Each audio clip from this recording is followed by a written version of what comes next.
Live NFL trivia every Tuesday night on Twitch at 9 p.m. Eastern. Come show off your football knowledge and have a chance to win cash prizes. Check the link in the description to find out more.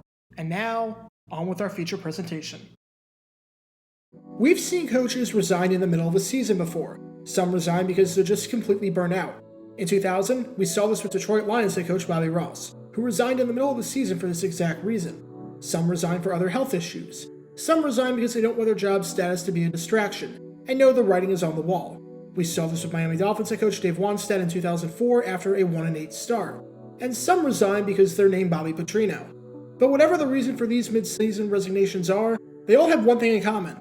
They all actually resigned. None of them came back and changed their mind immediately after. Imagine holding a press conference announcing your resignation in the middle of a season, and 18 hours later, holding another press conference announcing that you've changed your mind and you want your job back. That seems ridiculous, right? There's no way something like that would ever happen in the NFL. Except it actually did. In 1965, Minnesota Vikings head coach Norm Van Brocklin resigned, and then asked for his job back one day later. And this is the story behind what might just be one of the most bizarre resignations in NFL history. Before I talk about the actual incident, we need some context leading up to the announcement, because it will help us to understand to some extent why Van Brocklin did this in the first place. When the Minnesota Vikings joined the NFL in 1961, they hired legendary quarterback Norm Van Brocklin as their next head coach. Now, Van Brocklin had no coaching experience whatsoever. He was coming off of a championship-winning season with the Philadelphia Eagles in 1960. But now he was the man in charge of this brand new expansion team. How did everything turn out? Unsurprisingly, it wasn't great at first. The first 2 years didn't start out too well, as the Vikings went 3-11 in 1961, finishing last in the Western Conference, and 2-11-1 in 1962, finishing with the second worst record in the league. After a 1963 campaign where the Vikings improved to 5-8-1, in 1964, Minnesota surprised a lot of people by being one of the best teams in the NFL. For the first time in franchise history, they had a winning record, going 8-5-1. Minnesota finished the season on a 3-game winning streak, and only dropped one of their final 6 games.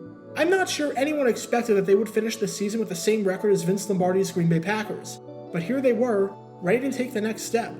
Entering 1965 with all that momentum, the Vikings were considered one of the favorites to win it all. And Van Brocklin was talking a big game. He said that he felt that Minnesota could win it all, that this was going to be the best season in franchise history, and that he hadn't felt this way since his playing days with the Eagles back in 1960. He even joked that the writers who bet on the Vikings to win it all were smart men.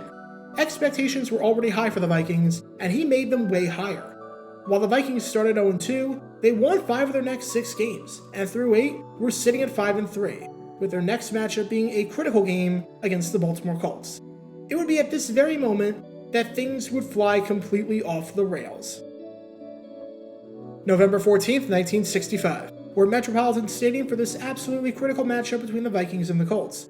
With 6 games left in the season, this is the absolute definition of a must-win game for Minnesota. The Colts sit at 7-1, atop the Western Conference by a game over the Packers, and by 2 games over the Vikings. If the Vikings win this game, then they can cut the deficit to 1 game with just 5 to play, which is more than fine. Remember that all they need to do is tie atop the standings and they would make the postseason. If the Vikings lose this game though, then they would be 3 back, and their championship aspirations would be all but over. I'm not sure it's an overstatement to say that in the franchise's 5-year history at the time, this was their most important game ever. It was a cold day at the Met, with the game time temperature being 21 degrees, and the wind chill being a mere 9 degrees. But for the over 40,000 fans of the stadium who braved the Colts to watch their team play, and possibly have their best shot at a championship ever, they had to be feeling pretty good early on. After a quiet first quarter with no scoring, Fran Tarkenton found Hal Bedsole for a 6-yard touchdown pass early in the second to open up the scoring. Fun fact, Bedsole scored 8 touchdowns in his NFL career, and this was the last of them. So you're witnessing a small bit of history here. With the Vikings up 7-0, things were looking alright. And now, they were about to go south. Because from that point on, Minnesota's defense, which was notoriously bad that season and finished the year dead last in points allowed, would completely fall apart and collapse. After a chip shot 17-yard field goal by Lou Michaels, Colts quarterback Gary Quazzo found Jimmy Orr on a 43-yard touchdown pass to give Baltimore their first lead of the game, and give them a 10-7 advantage at the halftime break. Then Quazzo and Orr would connect again to start off the third quarter, with this one being from 22 yards out to make it a 17-7 game. After Fran Tarkenton threw his second touchdown pass of the game for the Vikings to cut into the deficit, the Colts answered immediately, with Quazzo throwing his third touchdown of the game. This time, it was Lenny Moore on the receiving end of things, with this being a 29-yard score. And later in the third quarter, Raymond Berry would get in on the action, and would catch a 6-yard touchdown from Quazzo. Baltimore scored 21 points in the third quarter to blow this game wide open and take a 31-14 lead. Quazzo had thrown 4 touchdown passes by this point.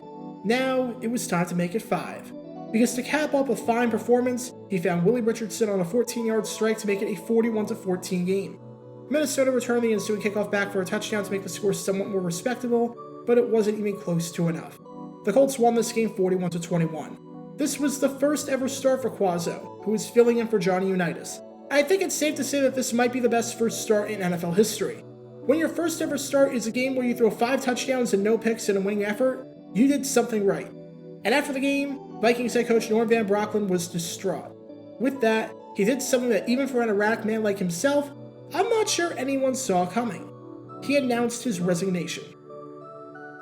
This loss absolutely destroyed Van Brocklin. He really thought that the Vikings had a chance to be great and win the championship. He really believed in his team, and this was their chance to climb atop the standings and be within striking distance. And here they were, playing a backup quarterback who had never started a game before, and they laid an egg. The performance was just too much for Van Brocklin to handle, and with that, the day after the game, he announced that he was stepping down. He felt as though he had failed as a head coach, and couldn't lead his team anymore. General Manager Jim Finks was stunned at the news, saying it came right out of the blue and it makes no sense. But Van Brocklin's mind was made up. He said, "I want to get out of football now, and I have no intention of reconsidering." The reason he wanted to leave, he felt that he couldn't take the Vikings over the hump, saying, "I thought this team could win the championship. It's pretty plain that it's not going to be with me as a head coach." If he had the benefit of foresight, he would realize that it's not going to happen with anyone as a head coach, but I digress. And to make matters even more confusing, Van Brocklin didn't talk about this with anyone except his wife. Nobody knew that this was coming. Not even the man who became the interim head coach saw this coming. As when Van Brocklin recommended offensive line coach Walt Urowski to succeed him, he was speechless. In his introductory press conference as the new head coach of the team, he said, "I don't know what to say, and there is nothing I can say." It's a bizarre spot for anyone to be put in. Imagine being a position coach getting ready for the biggest game in franchise history, and then not even 24 hours later, with no prior knowledge or indication whatsoever, you're named the next head coach. With that, the only head coach the Vikings ever had was gone. He said that he had lost too many big games, and just couldn't win in this league. Despite pleas from Finks to stay, with Finks calling him the greatest coach in the game and someone who had done a magnificent job with the team, nothing was going to change his mind. Van Brocklin was done. That was, until he wasn't. Because the very next day, he asked for his job back. 18 hours later, he announced that he was changing his mind. After Van Brocklin sat on the news for a bit and people asked him about this, he realized that he had made a terrible mistake. He realized that what he was doing wasn't a noble thing wanting the Vikings to get to the championship, but rather was quitting on his team when they needed him most. And Van Brocklin didn't want to be a quitter. He said the next day that the worst thing a guy can do is be a quitter, and he quit on his team with this announcement. He called the whole ordeal embarrassing to everyone involved, from the players to the organization to his friends, and that he had no explanation for why he resigned, later adding, "I want to coach the Vikings to a championship. Maybe I wanted to get there too fast." That night, Van Brocklin realized that he was depressed and was regretting what he just did. He called up the Vikings offices in Finks at 9:30 p.m. and said that he changed his mind and wanted to come back to work. And the Vikings gave him his job back. It would have been amazingly awkward if he didn't get his job back, but the whole incident seemed to be water under the bridge. Everyone on the Vikings seemed glad to have him back in the fold. Backfield coach Tom McCormick said that what happened was that Van Brocklin had the loser's flu, and Walt Urowski, the man that was the interim head coach for all of 5 minutes, was glad that he came back as well. One of the funniest parts about this whole ordeal was that Chicago Bears legendary head coach George Halas wasn't shocked by this at all. In what might be the greatest prediction in NFL history, Halas said that when Van Brocklin resigned, he gets a little excited, and it wouldn't surprise me if he is back tomorrow morning. Sure enough, he was back tomorrow morning, just like Halas predicted. In the span of 18 hours, Van Brocklin announced his retirement and then quickly changed his mind. So that raises one final question. How did the rest of Van Brocklin's coaching career turn out in the wake of this absolutely bizarre incident? Well, it wasn't great. Unsurprisingly, the Vikings did not make the postseason in 1965, and went into a bit of a tailspin after that Colts loss. They dropped their next 3 games to fall to 5-7. While they would end the season on a 2-game winning streak to finish at 500, it was well short of expectations, and well short of a postseason appearance. He came back in 1966, but the Vikings were terrible that year, going 4-9-1 and finishing dead last in the Western Conference.